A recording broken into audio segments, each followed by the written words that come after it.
ब्रह्मांडीय शक्तियाँ में आपका स्वागत है। गरुड़ पुराण में जीवन मृत्यु से संबंधित कई रहस्यमयी बातें बताई गई हैं। इसी क्रम में बताया गया है कि आखिर क्यों दाह संस्कार के बाद परिजनों को श्मशान घाट की ओर पीछे मुड़कर नहीं देखना चाहिए। गरुड़ पुराण हिंदू धर्म के महत्वपूर्ण ग्रंथों और 18 महापुराणों में एक है।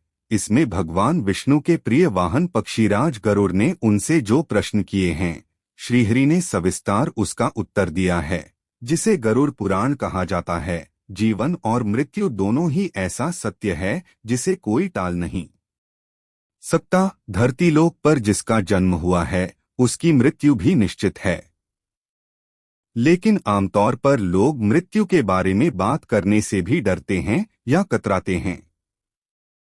शास्त्रों में कहा गया है कि मानव शरीर 5 तत्वों पृथ्वी, जल, वायु, अग्नि और आकाश से मिलकर बना है और इसी में मिल जाएगा।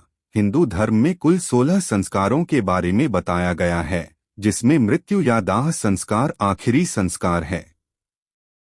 जिस तरह अन्य संस्कारों जैसे जन्म, मुंडन, विवाह आदि को लेकर कई नियम होते हैं, ठीक उसी तरह 16वें संस्कार यानी मृत्यु के बाद भी कई नियम होते हैं जिसका पालन करना जरूरी होता है।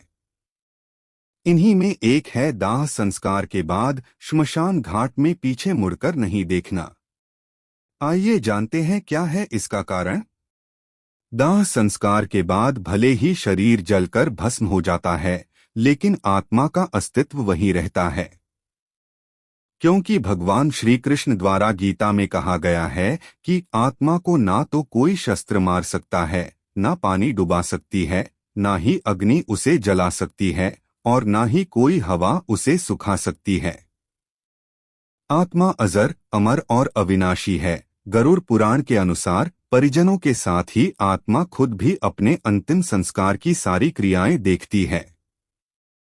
गरुड़ पुराण में बताया गया है कि मृतक का अपने परिजनों के साथ मोह रहता है और इसी मोह से ग्रस्त होकर मृतक की आत्मा परिजनों के आसपास भटकती रहती है।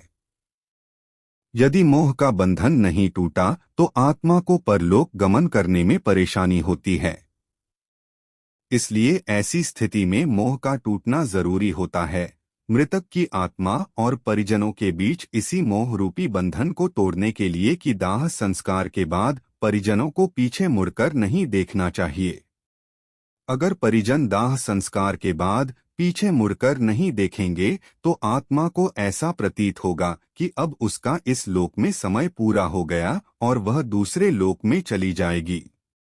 मृतक की आत्मा का परिजनों के साथ मोह तोड़ने लिए इसके अलावा अन्य कई कर्मकांड भी 13 दिनों तक किए जाते हैं। अगर आपको यह जानकारी पसंद आई हो तो लाइक सब्सक्राइब करें। धन्यवाद।